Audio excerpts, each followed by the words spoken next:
नमस्कार मित्रों, स्वागत है आपका बियॉन्ड द टाइम एस्केप के पार्ट 3 में। लेकिन उससे पहले हम थोड़ा सा पार्ट 2 का रिकैप कर लेते हैं। जैसे कि हमने पिछले पार्ट में देखा था कि शूकिंग को एक मिस्टीरियस वायलेट क्रिस्टल मिला था जिसके अंदर हीलिंग पावर थी, और शूकिंग ने उसे छुपाने के लिए अपने सीने के अंदर घुसा दिया था, जिसकी वजह से बहुत सारी स्पिरिट पावर उसकी बॉडी में जाने लगी थी। और कल्टिवेट करने के बाद शूकिंग फाइनली कोई कंडेंसेशन लेवल पर पहुंच गया था। उसके बाद शूकिंग यहाँ पे अपनी गुफा से बाहर निकलकर शहर देख रहा था।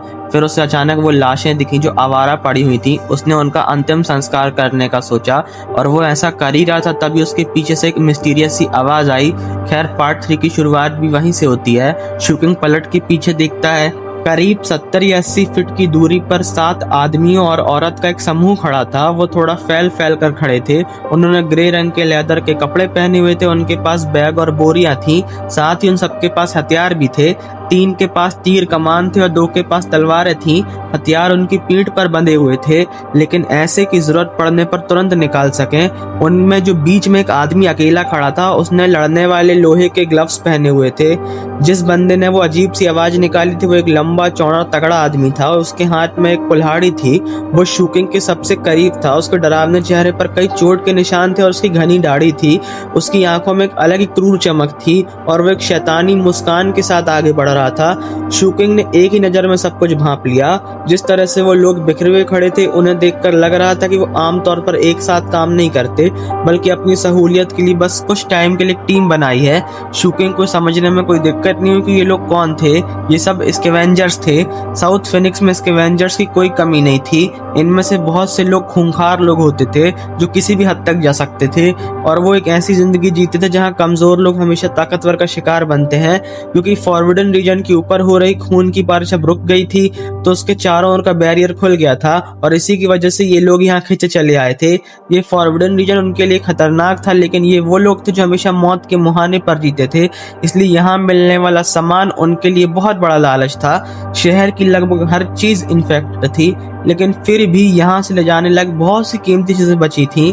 दिमाग तेजी से दौड़ाता हुआ शूकिंग मुड़ा और भागने की तैयारी करने लगा, लेकिन उसे ऐसा करता देख उस तगड़े आदमी की आंखों में और भी क्रूरता आ गई, और उसने खून की प्यासी मुस्कान के साथ कहा, भागने की कोशिश कर रहा है? मुझे तेरे जैसे बच्चों को काटने में बहुत मजा आता है। शर्त लगा लो, तुम्हारी इस बोरी में तुमने बहुत सारा माल लूटा होगा। सर्जेंट थंडर, ये बच्चा मेरा है। उस तगड़े आदमी की आंखों में खौफनाक गुस्सा झलक रहा था, और उसने अपनी वो बड़ी सी कुल्हाड़ी उठाई और लंबे लंबे कदम बढ़ाते हुए शूकिंग की ओर चल दिया। हवा को चीरता हुआ कुल्हाड़ी तेजी से उसके पास आने लगी। वो आदमी ताकतवर होने के साथ फुर्तीला भी था, लेकिन शूकिंग से ज्यादा तेज नहीं। जैसे ही लगा कि कुल्हाड़ी उसे लगने ही वाली थी, वो उछलकर एक तरफ हट गया। कुल्हाड़ी बिल्कुल उसके चेहरे के सामने से गुजरी और हवा के झोंके से उसके बाल उड़ गए, जिससे उसकी ठंडी भेड़िए जैसी आंखें दिखने लगी। शूकिंग जमीन पर रोल हुआ और फिर एक दूर भागने की बजाय उसने पलटकर उस आदमी की ओर लपका। तभी उसके हाथ में अचानक से एक लोहे का काला स्कीवर आ गया। अपनी कम हाइट का फायदा उठाते उसने छलांग लगाई और उस लंबे आदमी की ठुड्डी की तरफ स्कीवर चला दिया। ये सब इतना जल्दी हुआ कि पता ही नहीं चला। एक पल पहले दिखने में कमजोर लग रहे शूकिंग ने ऐसा दिखाया था जैसे वो भागना चाहता है, जैसे ही उसने हमले को छुपाना आसान हो जाए। और अब उस तगड़े आदमी को अचानक अपनी जान का खतरा महसूस होने लगा। वैसे उसके पास काफी एक्सपीरियंस था। शौक में देखते हुए झटके से पीछे हटा और अपना सिर लोहे के स्कीवर से दूर किया। फिर भी स्कीवर उसकी ठुड्डी पर लग ही गया और वहां एक बड़ा सा कट लग गया। इससे पहले कि वो आदमी गुस्सा हो पाता, शूकिंग का बायां हाथ उसकी जान से ऊपर उठा, जिसमें एक डैगर था। जब वो तगड़ा आदमी पीछे की ओर झुक रहा था, शूकिंग नीचे बैठा और उसने वो डैगर उस आदमी के दाहिने पैर पर घोंप दिया। डैगर लेदर के शू को पार करता हुआ खून और मांस को चीर कर नीचे कीचड़ वाली जमीन में धंस गया। उसके साथ एक पुफ की आवाज आई। दर्द के मारे उस तगड़े आदमी का चेहरा बिगड़ गया और उसके मुंह से दर्द भरी चीख निकल गई। फिर इससे पहले कि वो काउंटर अटैक कर पाता, फुर्तीला शूकिंग पीछे हटा, एक टूटी हुई दीवार के पीछे खिसका और दुबक कर छिप गया, ये देखने के लिए कि आगे क्या होता है। आग की रोशनी टिमटिमा रही, जिससे उसका चेहरा साफ साफ देख पाना नामुमकिन था, लेकिन उसके चेहरे के भेड़िए जैसे एक्सप्रेशन बिल्कुल साफ थे। और वो पूरी अलर्टनेस और गुस्से के साथ उन स्कैवेंजर्स को घूर रहा था। सब कुछ इतना जल्दी हुआ था कि शूकिंग खुद भी देखने में इतना छोटा और कमजोर लग रहा था कि बाकी स्कैवेंजर्स को कुछ भी रिएक्ट करने का टाइम नहीं मिला और वो आंखों से ओझल हो गया। अब वो गुस्से से चारों ओर देखने लगे और तीर कमान वाले 3 लोग बहुत ही पैनी नजरों से घूरने लगे। जहां तक शूकिंग की बात थी वो छुपा ही रहा और उसने उस चीखते हुए आदमी की तरफ देखने की परवाह ही नहीं की, जैसे जिसके पैर में उसने डैगर मारा था। उन तीनों आर्चर्स को भी इग्नोर किया उसने, मतलब जिनके हाथ में तीर कमान थे। उसकी नजरें ग्रुप के बीच में खड़े उस बंदे पर टिक गईं जिसने लड़ने वाले लोहे के दस्ताने पहने हुए थे। वो एक बूढ़ा आदमी था और हालांकि उसने अब बाकी लोग जैसे ही कपड़े पहने हुए थे, लेकिन उसकी नजरें बहुत तेज लग रही थी। और तो और शूकिंग को उसके अंदर से स्पिरिट पावर का उतार चढ़ाव का एहसास हो रहा था। वो बूढ़ा आदमी जहां खड़ा था और जिस तरह से बाकी लोग अपने आप उसकी तरफ देख रहे थे, उससे शूकिंग को अच्छा खासा अंदाजा हो गया था कि बूढ़ा आदमी कौन था। ये बूढ़ा आदमी उन स्कैवेंजर्स के ग्रुप का लीडर था। जैसे शूकिंग ने उसकी तरफ देखा, उस बूढ़े आदमी ने पलट कर उसे देखा। उसकी आंखों में एक अजीब सी झलक थी। एक पल बाद उस बूढ़े आदमी ने अपनी नजरें आग और धुएं की तरफ मोड़ ली और वो कुछ सोचता हुआ सा लगा। इस बीच उस तगड़े आदमी ने अब पैर से डैगर बाहर खींचा और गुस्से से आग बबूला होकर शूकिंग की तरफ भागने लगा। कमीने, वो चिल्लाया, मैं तुझे जान से मार दूंगा। शूकिंग की आंखें सिकुड़ गईं और वो एक्शन लेने के लिए तैयार हो गया। इससे पहले कि वो कुछ कर पाता, बूढ़ा आदमी शांत आवाज में बोला, बस बहुत हुआ। उसकी टोन में इतना डरावना रौब था कि वो तगड़ा आदमी तुरंत अपनी जगह पर रुक गया और मुड़कर उसकी तरफ देखा। सर्जेंट थंडर, ये बच्चा शायद स्लम्स का कोई सर्वाइवर है। ऊपर वाले ने इसे जिंदा छोड़ दिया है, तो पीछे हट जाओ, चलो यहाँ से चलते हैं। लेकिन तगड़े आदमी ने कहा, जो साफ तौर पर इस बात को इतनी आसानी से छोड़कर मुड़ना नहीं चाहता था। उसे लग रहा था कि उससे बस चूक हो गई है।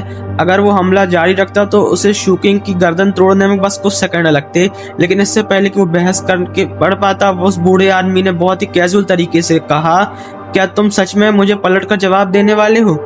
उस तगड़े आदमी ने अपना सिर झुकाने से पहले खुद को शांत करने की बहुत कोशिश की। जैसे ही उसने अपना सिर झुकाया, उसकी नजरें दीवार के पीछे छिपे शूकिंग पर गईं और उसके चेहरे पर उसे जान से मारने का साफ इरादा दिख रहा था। फिर वो मुड़ा और लंगड़ाते हुए वापस सर्जेंट थंडर की ओर चल दिया। उस आदमी का किलिंग इंटेंट महसूस करते शूकिंग ने वहां से जाते हुए स्कैवेंजर्स पर अपनी नजर गड़ाई रखी। वो लोग मुश्किल से 30 फीट ही आगे गए होंगे, तभी सर्जेंट थंडर रुका और उसने पीछे मुड़ के देखा। ये कहना मुश्किल था कि वो शूकिंग को देख रहा था, ये जलती हुई लाश को। खैर जो भी हो, उसने कहा, बच्चे क्या तुम मेरे साथ चलना चाहते हो? शूकिंग सन्न रह गया। इसके अलावा उसने इस बात पर गौर किया कि बूढ़े आदमी ने मेरे कहा था, ना कि हमारे, क्योंकि भाई लोग ग्रुप में थे ना। तो सर्जेंट थंडर ने कहा कि तुम्हें मेरे साथ चलना है, उन्होंने ये नहीं कहा कि उन्हें हमारे साथ चलना है। शूकिंग को समझ नहीं आ रहा था कि क्या जवाब दे। हालांकि जब उसने उस ग्रुप को देखा तो उसे लगा कि सर्जेंट थंडर का जवाब के लिए कोई जल्दबाजी नहीं कर रहा था। असल में बस वो शांति से वहां खड़ा इंतजार कर रहा था। लगभग 10 सालों जितना वक्त बीता था, जिससे शूकिंग ने उस पूरे ग्रुप को अच्छे से परखने का मौका मिल गया था, जिसमें सर्जेंट थंडर और वो तगड़ा आदमी भी शामिल था जिसे उसने खंजर मारा था। शूकिंग की आंखों में एक अजीब सी चमक आ गई। फिर वो धीरे धीरे खड़ा हुआ और बिना कुछ कहे उन स्कैवेंजर्स की तरफ चलने लगा। ये देखकर सर्जेंट थंडर मुस्कुराया और आगे आगे चल दिया। ग्रुप के बाकी सभी लोग शूकिंग को देखकर और घूर रहे थे और फिर उस बूढ़े आदमी के पीछे पीछे चल दिए। बस इसी तरह शूकिंग उन स्कैवेंजर्स के साथ मिल गया और उनके साथ शहर की कीमती चीजें ढूंढने लगा। कुछ ही देर में उसे पता चला कि जिस खूंखार आदमी को उसने मारा था उसका नाम क्रूअल ऑक्स था। कई बार ऐसा हुआ कि क्रूअल ऑक्स ने शूकिंग को ऊपर से नीचे तक देखा। उसकी आंखों में एक शैतानी भाव था, लेकिन उस आदमी के अंदर पूरा कंट्रोल था। उसने कोई भी जल्दबाजी नहीं की। वो आमतौर पर वक्त का इंतजार कर रहा था, जब सर्जेंट थंडर आसपास ना होगा तो वो शूकिंग को मार देगा। तब वो शूकिंग पर हमला करेगा और उसे पूरा कॉन्फिडेंस था इस बार कि उसे ऐसा मौका जरूर मिलेगा। इस सिचुएशन के बारे में सोचते हुए शूकिंग को लगा कि क्रूअल ऑक्स एक पक्का लालची इंसान है। तभी शूकिंग ने स्कैवेंजर्स की हेल्प करने के लिए शहर के बारे में अपनी नॉलेज का फायदा उठाना शुरू कर दिया। बहुत ही आज्ञाकारी होने का नाटक करते हुए शूकिंग ने उन्हें उससे कहीं ज्यादा कीमती चीजें ढूंढने में मदद की जितनी वो खुद ढूंढ पाते थे, और वो भी बहुत तेजी से, क्योंकि शूकिंग इस शहर में बहुत दिनों से घूम रहा था। तो शूकिंग को पता था कहाँ क्या मिलने वाला है। क्रूअल ऑक्स सच में बहुत लालची था। इतना सारा सामान मिलने के बाद भी उसने सामान मतलब अभी भी ढूंढना जारी रखा और वो और भी ज्यादा माल ढूंढना चाहता था। घायल होने के बावजूद उसने बाकी लोग से ज्यादा एक्साइटमेंट में चीजें ढूंढी और उसका बोझ भारी होता जा रहा था। शुरुआत में इसका कोई खास असर नहीं दिखा, लेकिन जैसे जैसे टाइम बीता उसकी अपार ताकत भी जवाब देने लगी और वो बहुत बुरी तरह थकने लगा। इसी बीच शूकिंग को फील हो रहा था कि सर्जेंट थंडर के इरादे सही थे, इसलिए उसने उन स्कैवेंजर्स को शहर के मजिस्ट्रेट के घर के आसपास वाले खतरनाक इलाकों में फंसाने की कोशिश नहीं की। जैसे ही शाम हुई वो ग्रुप वहां से निकल गया और शहर के बाहर के इलाके में कैंप लगाया जहां स्लम्स हुआ करते थे। उन्होंने बहुत ही आराम से 6 टेंट लगाए। वो असल में खाली जमीन पर तंबू लगाया हुआ था उन्होंने, और उसने तलवार चलाने वाले 2 लोगों ने एक ही टेंट में रह रहे थे और बाकी बचे टेंट हर एक इंसान को दे दिए गए। उन्होंने बॉर्डर बनाने के लिए कैंप के चारों ओर एक पाउडर सा छिपका और एक अगरबत्ती सी जला दी, मतलब एक कोई जादुई अगरबत्ती थी ताकि वहां जानवर वगैरह ना आए, जो कि अक्सर स्कैवेंजर्स के पास होती थी। जैसे ही आसमान में अंधेरा छाने लगा और शहर में जो भेड़ियों की आवाजें गूंजने लगी, स्कैवेंजर्स अपने अपने टेंट में चले गए। बस एक सर्जेंट थंडर ही बाहर था और वो एक तरफ खड़े शूकिंग पर नजर डाल रहा था। उस बूढ़े आदमी ने के पास एक स्लीपिंग बैग निकाला और शूकिंग की तरफ उछाल दिया और बोला कि ये जो म्यूटेंट बीस्ट को दूर रखता है ये चीज। सर्जेंट थंडर ने समझाया कि और ये जो पाउडर है ना जो उसने छिड़का है वो ग्रूस को दूर रखता है। जैसे कि मैंने आपको ग्रूस के बारे में पहले ही बताया था कि वो एक तरह के खतरनाक प्राणी होते हैं और जिसकी वजह से इस पाउडर की वजह से ग्रूस भी अंदर नहीं आते। मतलब बचने का सामान दिया सर्जेंट थंडर ने से। तुमने हमारी आज मदद की है, उसे देखते हुए क्रूल ऑक्स कोई प्रॉब्लम खड़ी नहीं करेगा, तुम यहाँ सेफ हो। इतना कहकर वो बूढ़ा आदमी टेंट के अंदर चला गया। शूकिंग ने बाकी कुछ नहीं कहा। सर्जेंट थंडर के टेंट में जाने के बाद वो अपना स्लीपिंग बैग के अंदर घुस गया। हालांकि उसे एक जिप को पूरी तरह से बंद नहीं किया, बल्कि उसने थोड़ी सी जगह खुली रखी ताकि वो बाहर के टेंट पर नजर रख सके। वो जो जानवरों की आवाज आ रही थी ना वो आधी रात तक आती रही और हर पल तेज होती गई और ग्रूस के रोने की आवाज भी गूंज रही थी, जिससे एक बात का खौफनाक माहौल बन गया था। इसे देखकर ऐसा लग रहा था कि किसी को भी रात में किसी भी बंदे का इस रात में निकलने का कोई इरादा नहीं था सिवाय शूकिंग के। उसने अपनी आंखें खोले और वो स्लीपिंग बैग से बाहर झांका, फिर बिना हुडले ऐसा करने लगा जैसे किसी चीज का इंतजार कर रहा हो। टाइम गुजरता गया, यहाँ तक कि आधी रात हो गई। वो टाइम जब ज्यादातर लोग गहरी नींद में सो रहे थे, तभी शूकिंग धीरे धीरे रेंगते हुए अपने स्लीपिंग बैग से बाहर निकला। वो बहुत सावधानी से आगे बढ़ा ताकि जरा सी भी आवाज ना हो। शहर में चीखने और रोने की आवाजें उसके कानों में गूंज रही थी, फिर भी ऐसा लग रहा था कि उस पर मेंटल इसका कोई असर नहीं हो रहा। धीरे धीरे पक्के इरादे के साथ वो जमीन पर रेंगते हुए क्रूअल ऑक्स के टेंट की तरफ बढ़ा। वो किसी भी हाल में अपने आसपास की किसी भी चीज को मतलब मुसीबत बर्दाश्त नहीं कर सकता था। इससे कोई फर्क नहीं पड़ता कि मुसीबत अभी बस पनप ही रही थी, उन्हें जल्द से जल्द खत्म ही करना होगा। जब वो स्लम्स में रहता था तो उसने अपना खून बहाकर ये सबक बहुत ही बुरे तरीके से सीखा था और यही इकलौती वजह थी कि उसने स्कैवेंजर्स के साथ जाने का डिसीजन लिया।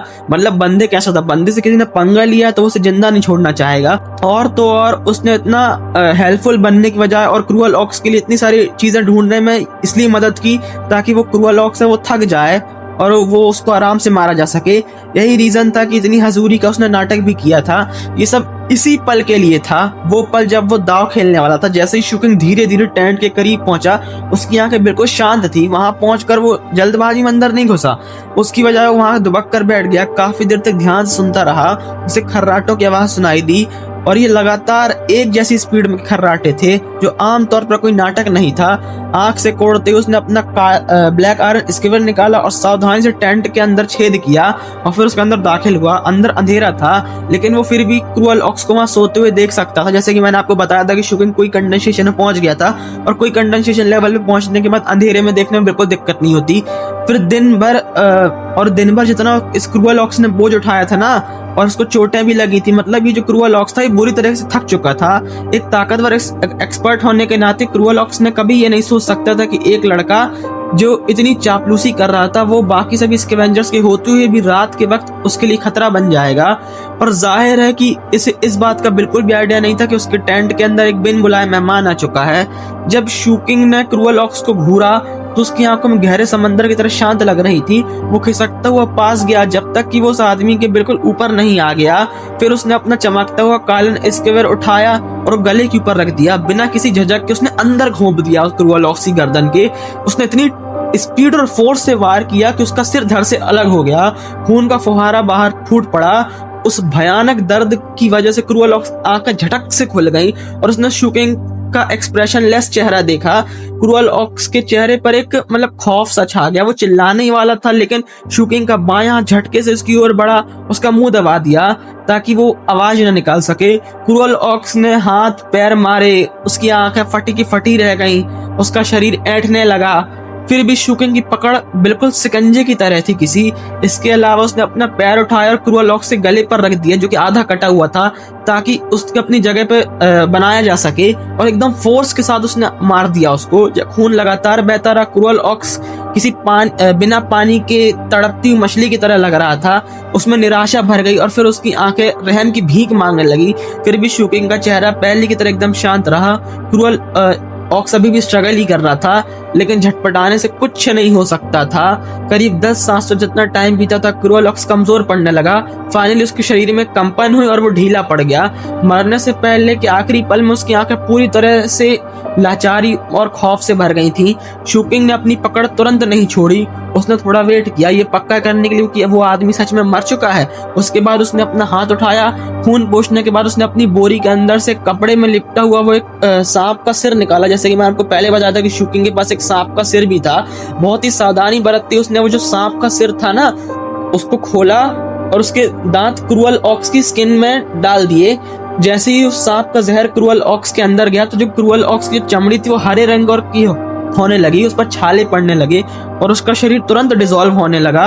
एक अगरबत्ती की जलने जितना ही समय बीता था, वो लाश खून का मतलब क्या कह सकते हैं उसको, जेल टाइप में बदल गई और धीरे धीरे कीचड़ वाली जमीन में मिल गई। मतलब कीचड़ ने इस खून को सोख लिया पूरा। और इस पॉइंट पर शू किंग ने टेंट को सब बिल्कुल एकदम ठीक ठाक कर दिया। उसने क्रूअल ऑक्स का कुछ सामान भी अपने साथ रख लिया, ताकि ऐसा लगे कि आधी रात में अचानक से क्रूअल ऑक्स यहाँ से भाग गया है। सब कुछ होने के बाद वो टेंट से बाहर निकला। जब उसने रात के आसमान की तरफ देखा, तो ठंडी हवा ऊपर से खून की महक को उड़ा रही थी। ठंडी हवा में गहरी सांस लेता हुआ वो धीरे धीरे स्लीपिंग बैग के पास चला गया।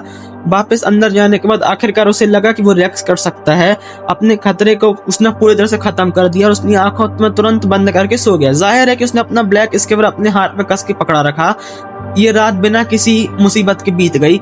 अगली सुबह होते ही सूरज की रोशनी की पहली किरण जमीन पर आई और सब कुछ रोशन हो गया। शू किंग ने अपनी आंखें खोली, चुपचाप स्लीपिंग बैग से बाहर निकला और एकदम कैजुअल तरीके जैसे कुछ हुआ ही नहीं हो वो क्रूअल ऑक्स की टेंट की तरफ नजर डाली। उसकी आंखें सिकुड़ गई।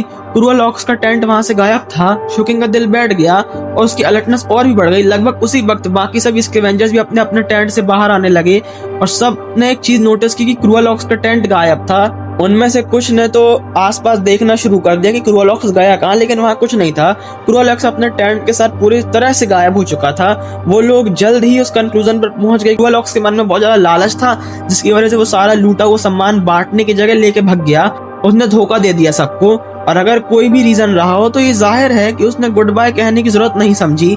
ऐसे फॉरन रीजन में ऐसे गायब होना बहुत ही आम बात थी कि लोग ऐसे ही चले जाते थे, क्योंकि सब स्कैवेंजर्स थे, इनके कोई नाते रिश्तेदार तो होते नहीं थे, इसलिए ये अपनी मर्जी के मालिक थे।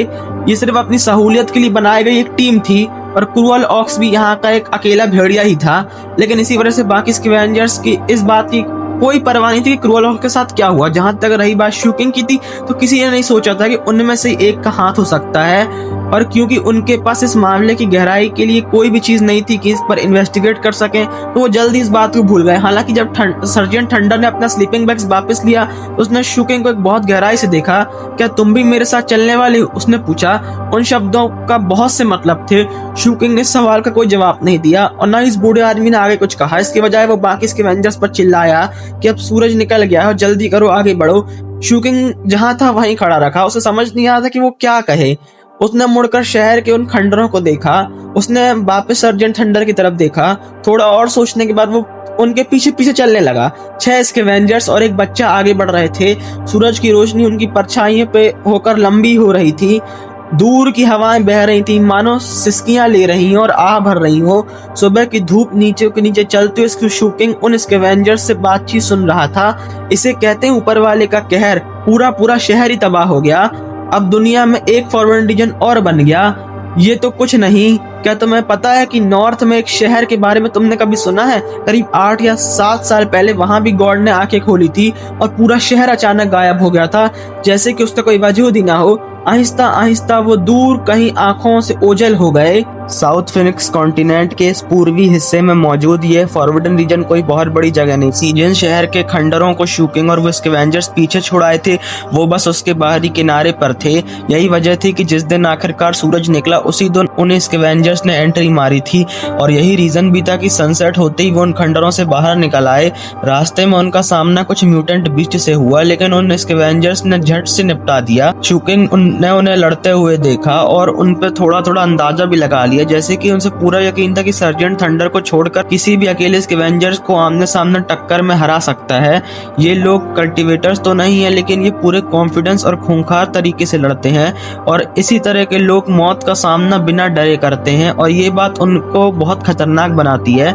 एक साथ दो लोगों से लड़ने में भी उसे पसीना आ सकता था और अगर मुकाबला 3 से हो जाए तो ये पक्का हार जाएगा। इस बात को दिमाग में रखते उसने खुद को याद दिलाया कि उसे बहुत केयरफुल रहना है। जैसे जैसे वो बाहरी दुनिया के करीब पहुंच गए उन्होंने नोटिस किया कि स्कैवेंजर्स अब बहुत ज्यादा रिलैक्स हो चुके थे, यहाँ तक कि वो आपस में हंसी मजाक भी कर रहे थे।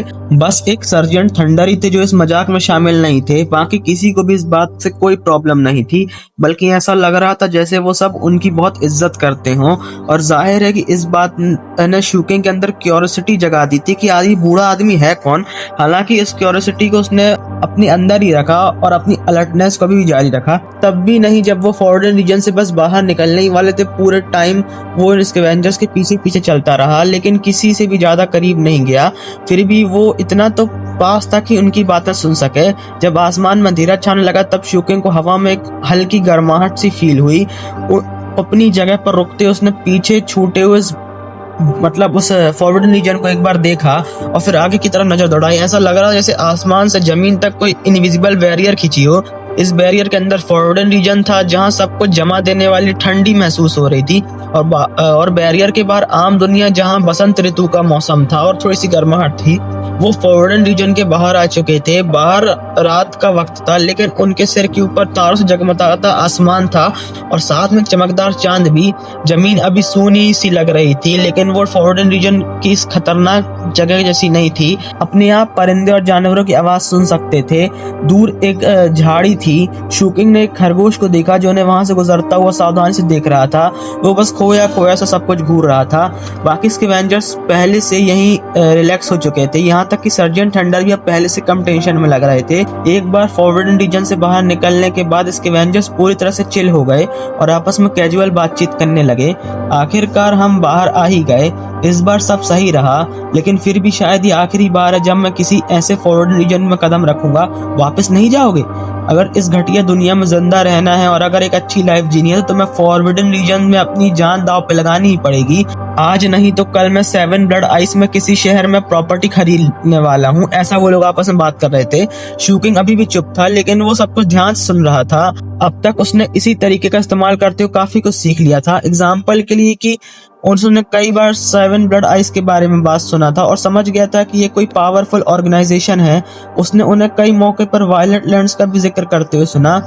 ये है तुम्हारा प्लान? 7 ब्लड आइस के पास बहुत से शहर है जैसे कि एंटरवाइल, लेकिन दिक्कत यह है कि वहाँ रिसोर्सेस खरीदने के लिए तुम्हारे पास स्पिरिट कॉइन होने चाहिए जो शायद तुम्हारे पास नहीं है। और तो और वहाँ एंट्री पाने के लिए किसी 7 ब्लड आइस के डिसाइपल रिकमेंडेशन भी होनी चाहिए। तो असल में एक डिसाइपल के तौर पर 7 ब्लड आइस को ज्वाइन करना चाहता हूँ। तुम 7 ब्लड आइस में 3 दिन भी नहीं टिक पाओगे, इसलिए बड़ी बड़ी हाँकना बंद करो। इससे अच्छा हो तुम ये बोल दो कि तुम्हारा समुद्र पार करके रिवर्ड एंशिएंट मेनलैंड में बसने का प्लान है। इंसानों की शुरुआत वहीं से हुई थी ना? ये सुनकर शूकिंग के कान खड़े हो गए, लेकिन उसने रिवर्ड एंशिएंट का जिक्र अपनी बैम्बू स्लिप में भी पढ़ा था। Revered ancient mainland? अगर मैं इतना ही बाहुबली होता तो मैं समुद्र के उन खतरनाक मॉन्स्टर्स की परवाह ना करता होता।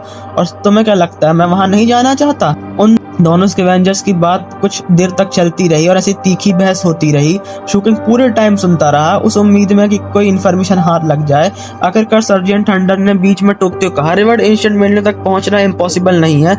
अगर तुम सच में जाना चाहते हो तो उसके 4 तरीके हैं। तुम्हें बस ये डिसाइड करना है कि तुम्हारे लिए सही कौन सा। पहला, 15 साल की उम्र तक फाउंडेशन एस्टेब्लिशमेंट लेवल तक पहुंचो और चोजन कहलाओ। दूसरा, वायलेट लैंड्स या 7 ब्लड आइस को 3 लाख स्पिरिट कॉइंस दो या फिर चर्च ऑफ डिपार्चर को ही दे दो। तीसरा, इंसानों के लिए पिल्स बनाओ जिसे पिल कॉनकोटिंग कहते हैं, उसमें भी बहुत बड़ा कंट्रीब्यूशन दो। चौथा, इनमें से किसी एक द्वारा सक्सेसर अपेरेंटिस बन जाओ, यानी कि उत्तराधिकारी शिष्य किसी बड़ी ऑर्गेनाइजेशन का। वायलेट लैंड्स का कोई महान क्लैन हो, जैसे सेवन ब्लड आइस है, जैसे आप पीक लॉर्ड है सेवन ब्लड आइस के, या फिर चर्च ऑफ डिपार्चर का कोई लीडर है, उनके तुम्हें डिसाइपल बनना पड़ेगा। असल में एक पांचवा तरीका है, एक लिविंग ट्रेजर बन जाओ। सर्जेंट थंडर की इस पूरी स्पीच के दौरान वो स्कैवेंजर्स फुसफुसाते रहे, और जब वो पांचवें तरीके पर पहुंचे तो उनकी आंखों में एक अजीब सा खौफ छा गया। शूकिंग ने ये सब देखा, खासकर लिविंग ट्रेजर वाली बात और उनका रिएक्शन। शूकिंग जब स्लम्स में रहता था ना, तो उसके कुछ जो अच्छे दोस्त थे उनको कुछ अच्छे कपड़े पहनने वाले अमीर लोग वहां से उठा के ले गए थे। उसे याद था कि वो लोग कह रहे थे कि वो उन्हें लिविंग ट्रेजर बनाने ले जा रहे हैं, और स्लम्स में बहुत से बच्चे उनसे काफी ज्वेलस भी हुए थे। अब उसके मन में जानने की और भी बड़ी खलबली सी मच गई थी कि आखिरकार ये सब है क्या, ये लिविंग ट्रेजर होता क्या है। बूढ़े सर्जेंट थंडर की तरफ देखते उसने धीरे से पूछा, एक्सक्यूज मी, ये लिविंग ट्रेजर्स क्या होते हैं? सर्जेंट थंडर ने जवाब देने के लिए एक पल के लिए उसे देखा। ये वो लोग होते हैं जिनकी बॉडी में कोई जादुई खजानों के साथ जोड़ दिया जाता है। उनका मांस और खून उन खजानों से निकलने वाली जहरीली म्यूटाजन को सोख लेता है। उसकी वजह से उनकी बॉडी बहुत ज्यादा सूख कर कमजोर पड़ जाती है और वो मर जाते हैं। मतलब सीधा सीधा ऐसा था कि म्यूटाजन से बचने के लिए कुछ ट्रेजर्स होते थे, और उन ट्रेजर्स को चलाने के लिए इंसान लगते थे, मतलब एज अ फ्यूल इंसानों को यूज किया जा सकता था, उनके मांस और खून को। तो लिविंग ट्रेजर्स वही होते थे कि उन इंसानों को उठा के उन मैजिकल ट्रेजर्स में यूज करना, मतलब एक तरह से उनका शोषण ही करना। शूकिंग की आंखें सिकुड़ गई, लेकिन इससे आगे वो कुछ नहीं कहा, क्योंकि लिविंग ट्रेजर वाली बात खौफनाक तो थी, किसी जिंदा इंसान को ऐसा फ्यूल यूज कर लेना और उनके पर्सनल राइट्स को पूरी तरह से खत्म कर देना। लिविंग ट्रेजर्स के जिक्र ने जैसे पूरे ग्रुप को मतलब एकदम डरा सा दिया हो, और पूरी रात चलते हुए किसी ने कुछ नहीं कहा। फॉर्डन रीजन से कुछ दूर चलकर वो एक बड़े से मैदान में पहुंचे, जहां सर्जेंट थंडर ने कैंप लगाने का डिसीजन लिया। ये कैंप फॉरवर्डन रीजन वाले कैंप से अलग तरीके से लगाया गया। उन्होंने टेंट तो लगाए थे, लेकिन इस बार उन्होंने एक बड़ा सा बॉन फायर भी जलाया। जैसे जैसे लपटें ऊपर उठी, आसपास के इलाके में गर्माहट आ गई और खाना पकाने के लिए जगह मिल गई। स्कैवेंजर्स चारों ओर बैठकर अपना अपना खाना पकाने लगे, और जल्दी हवा में एक अच्छी सी खुशबू फैल गई। उनका खाना देखकर शूकिंग के मुंह में पानी आने लगा, लेकिन उसके बैग में खाने के नाम पर बस कुछ कड़क सूखा हुआ मांस ही था। कुछ देर बाद सर्जेंट थंडर ने उसकी तरफ देखा, उसके पास आए और अपने बैग से कुछ स्टीम्स बन निकाले। उन्होंने वो बंस शूकिंग को दे दिए। शूकिंग की आंखें फटी की फटी रह गई, और उसे उन सबको एक ही बाइट में निगल जाने की अपनी तड़फ को रोकना पड़ा। थैंक यू, उसने धीरे से कहा। सर्जेंट थंडर ने कुछ जवाब नहीं दिया, वो बस आग के पास गए बैठ गए। आप इस बच्चे को अपने साथ क्यों ले आए और इसके साथ इतना अच्छा बिहेव क्यों कर रहे हैं सर्जेंट थंडर? हम सब यहाँ लूजर्स ही तो है ना, उस बूढ़े सर्जेंट थंडर ने जवाब दिया। मुझे लगता है कि ये हमसे मिलना किस्मत थी, हमने हो सकता है किसी की मदद ही कर दी हो, बस यही रीजन है। वो 3 स्टीम्ड बंस थे और वो अभी भी गर्म थे। शूकिंग हिचकिचाया और आग के पास बैठ गया। स्कैवेंजर्स को देखने लगा, वो अपने अपने स्टीम्स बंस खा रहे थे। आखिरकार उसने एक बाइट लेने का नाटक किया और साथ ही अपनी नजर स्कैवेंजर्स पर टिकाए रखी। जब उसने देखा कि कुछ गड़बड़ नहीं था, तो उसने फाइनली अपना मुंह खोला और सच में एक बाइट ली। हालांकि उसने उसे निगला नहीं, बस थोड़ी देर तक अपने मुंह में ही रखा। मतलब भाई लोग समझ रहे हो, इस बंदे को लग रहा है कहीं खाने में जहर तो नहीं है, तो ये अभी भी उसको चेक कर रहा है। कितना कॉशियस है बंदा। जब उसे पूरा यकीन हो गया कि इसमें कोई चाल या ट्रिक नहीं थी, तो उसने उसे चबाकर निगल गया। फिर उसने पक्का करने के लिए थोड़ा वेट किया कि उसकी बॉडी में कोई रिएक्शन तो नहीं हो रहा है। जब ऐसा कुछ नहीं हुआ तो उसने चैन की सांस ली और वह थोड़ा वेट किया, और फिर सारे बचे हुए बन को घपाघप खा गया। उसके बाद उसने दूसरा बन खाना जारी रखा, झिझक नहीं दिखाई और अभी भी भूखा था, लेकिन खाने की बजाय उसने वो आखिरी बन अपने बैग में रख लिया और उसने इतने प्यार से हैंडल किया जैसे कोई अनमोल खजाना हो। जल्द ही काफी रात हो गई, सब स्कैवेंजर्स अपने अपने टेंट में चले गए, जबकि सर्जेंट थंडर ने फिर से शूकिंग को एक स्लीपिंग बैग दिया। वहां से जाने से पहले उसने कहा, इसे अपने पास ही रखो। शूकिंग ने हैरानी से ऊपर की ओर देखा। क्यों? तुम्हारा क्यों से क्या मतलब है? 3 स्टीम्स बंस और स्लीपिंग बैग की कोई कीमत नहीं होती। अगर तुम चाहो तो बाद में मुझे ट्रीट दे देना। सर्जेंट थंडर मुड़े और अपने टेंट की तरफ चल दिए। आपको खाने में क्या पसंद है? शूकिंग ने पूछा। मुझे? सर्जेंट थंडर रुके और इस सवाल पर थोड़ा सोचा। सांप, स्नेक्स, वो चीजें खाने में बहुत बढ़िया लगती है। इतना कहकर वो अपने टेंट में घुस गए। शूकिंग ने स्लीपिंग बैग को कसकर पकड़ा और उनके आंखों से ओझल हो गया। फिर उसने अपना सिर हिलाया, स्लीपिंग बैग्स बिछाया और उसके अंदर चला गया। आंखें बंद करने के बावजूद वो सोया नहीं, इसके बजाय अपनी आदत के मुताबिक उसने सी एंड माउंटेन कल्टीवेशन आर्ट की प्रैक्टिस शुरू कर दी। कल्टीवेशन करते समय उसे भयानक ठंड लग रही थी, लेकिन उसके बाद भी उसने हार नहीं मानी। असल में वो हार्ड वर्क करने का मौका अपने हाथ से जाया नहीं दे सकता था, खासकर तब जब उसे सर्जेंट थंडर की वो बात याद आई कि 15 साल की उम्र तक फाउंडेशन एस्टेब्लिशमेंट लेवल तक पहुंचना है। हालांकि उसे नहीं पता था कि सर्जेंट थंडर के कहे अनुसार ये जो चूजन लोग होते हैं उनके मुकाबले वो कहाँ स्टैंड करता है, लेकिन कम से कम उसे थोड़ा बहुत तो आइडिया मिल ही गया था। वो तो अभी पहले से ही 14 साल का था शूकिंग, और 15 साल में उसे फाउंडेशन एस्टेब्लिशमेंट लेवल पे पहुंचना है, ये थोड़ा सा नामुमकिन सा लग रहा था। धीरे धीरे टाइम बीतता गया और 5 दिन गुजर गए। शूकिंग उन स्कैवेंजर्स के साथ ट्रैवल करता रहा जब तक उसके एक पहाड़ पार किया और एक बड़े से घास के मैदान के पास से गुजरे। रास्ते में 3 स्कैवेंजर्स अलग अलग रास्तों पर निकल गए, बिल्कुल वैसा ही जैसा शूकिंग ने पहले गैस किया था कि ग्रुप में बस अपनी सहूलियत के लिए एक साथ काम कर रहे थे। 7वें दिन वो जो तलवार वाले 2 स्कैवेंजर्स थे उन्होंने भी अलविदा कह दिया, जिसके बाद सिर्फ शूकिंग और सर्जेंट थंडर ही बच गए। उस रात एक पहाड़ की तलहटी पे उन्होंने आग जलाई और सर्जेंट थंडर और शूकिंग एक दूसरे के आमने सामने बैठे हुए थे। शूकिंग ने आधा स्टीम्ड बन खा चुका था अभी तक, मतलब कि लोग खाना खा रहे थे, फिर आधा अपने बैग में ही रख लिया। बच्चे, कल हम अपनी फाइनल डेस्टिनेशन पे पहुंच जाएंगे और ये वो जगह है जिसे मैं अपना घर कहता हूँ, और ये यहाँ के आसपास के स्कैवेंजर्स के लिए एक मेन बेस कैंप भी है। शूकिंग ने कुछ नहीं कहा। दूर कहीं घूरते हुए सर्जेंट थंडर ने कहा, स्कैवेंजर्स बेस कैंप्स आमतौर पर फॉरवर्डन रीजन के पास ही बनाए जाते हैं, और इसलिए इन पहाड़ की दूसरी तरफ ही एक ऐसा रीजन है। तुम जिस शहर पर थे वो एक नया रीजन बन चुका है, जबकि ये वाला बहुत लंबे टाइम से है। इसके अंदर बहुत ही खूंखार जानवर भी हैं, म्यूटेंट बीस्ट जिसे कहते हैं, और दूसरी खतरनाक चीजें रहती हैं। वहाँ का म्यूटाजन इतना स्ट्रांग है कि अगर कोई आम इंसान एक दिन से ज्यादा वहाँ रहे तो पक्का मर जाएगा। यहाँ तक कि मैं भी वहाँ एक पूरे हफ्ते तक नहीं टिक सकता। मतलब ये शूकिंग को दूसरे फॉरवर्डन रीजन के बारे में बता रहे थे। हालांकि वहाँ एक 7 लीफ क्लोवर 7 पत्तियों वाला पौधा उगता है जो व्हाइट बोलसेस बनाने का एक इंग्रेडिएंट है। व्हाइट बोलसेस उन सब कॉमन पिल्स में से एक है जिन्हें कल्टीवेटर्स अपने अंदर के म्यूटाजन को बाहर निकालने के लिए इस्तेमाल करते हैं, इसलिए बहुत से लोग यहाँ आते हैं। हालांकि अपनी जान प्यारी होने की वजह से और इस इलाके में अनजान होने के कारण वो आमतौर पर 7 लीफ क्लोवर खुद से नहीं ढूंढ पाते। वो स्कैवेंजर्स को हायर करते हैं और उनसे काम करवाने के लिए अच्छे खासे स्पिरिट कॉइन देते हैं। सर्जेंट थंडर ने शूकिंग की तरफ देखा, क्या तुम मेरी बात समझ रहे हो? व्हाइट बॉल्सेस किस काम आती हैं? ये सुनने के बाद शूकिंग ने अपनी आंखें सिकोड़ के जवाब देने से पहले एक पल के लिए सोचा। स्कैवेंजर्स ऐसे ही बागी होते हैं जो पैसों के लिए कुछ भी करने के लिए तैयार हो जाते हैं। हैरानी में सर्जेंट थंडर की आंखें चौड़ी हो गई और फिर वो हंस पड़े। स्कैवेंजर बेस कैंप का बस एक ही रूल है, कमजोर हमेशा ताकतवर का शिकार बनता है। यहाँ ताकत बाकी किसी भी चीज से ज्यादा इम्पोर्टेंट है। वैसे हमारा बेस कैंप रहने के लिए एक अच्छी जगह है, वहाँ बहुत सारा मार्केट वगैरह भी है जहाँ तुम अपनी जरूरत की चीजें खरीद सकते हो, और कभी कभी वहाँ काफिले भी आते जाते रहते हैं, इसलिए तुम जहाँ भी जाओ तुम आमतौर पर खरीदने के लिए चीजें मिल ही जाएंगी जो तुम्हें चाहिए। इसलिए हर किसी को वहाँ रहने का मौका नहीं मिल सकता। जो भी नए लोग यहाँ सेटल होना चाहते हैं उन्हें रेसिडेंट परमिट लेना पड़ता है, उसके लिए एक बीस्ट ट्रायल देना पड़ता है और उसे पास करना पड़ता है।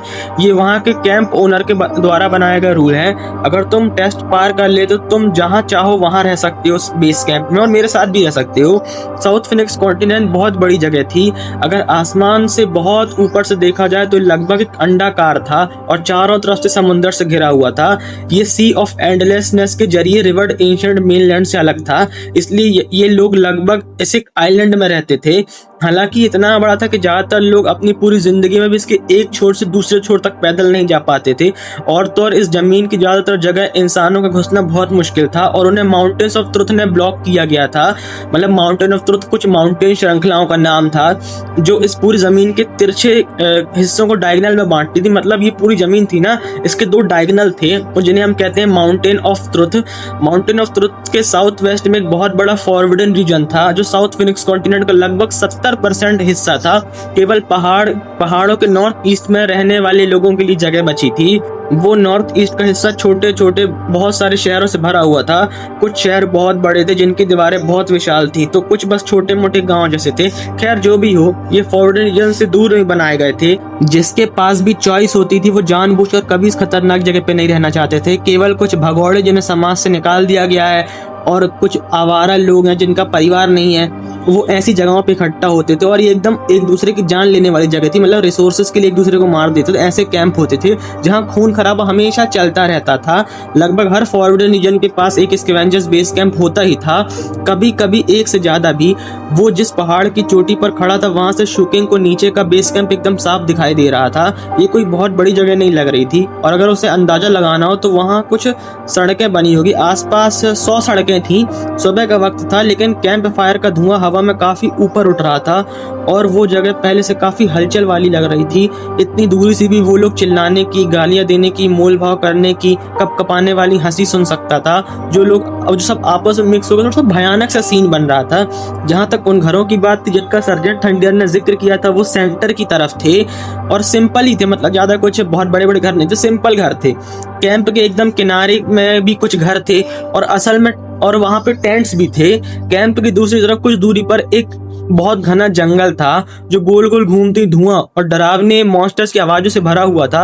हालांकि सूरज बहुत तेज चमक रहा था लेकिन उसकी रोशनी इतनी स्ट्रांग नहीं थी कि वो जंगल के अंधेरे को चीर सके। उस रंग को देखकर शूकिंग को लोगों की बॉडी पर पड़ने वाले उन काले म्यूटेशन के धब्बों की याद आ गई, जो कि एक बहुत ही चौंकाने वाला और खौफनाक ख्याल था। तो मैं कैसा लगा? सर्जेंट थंडर ने पूछा।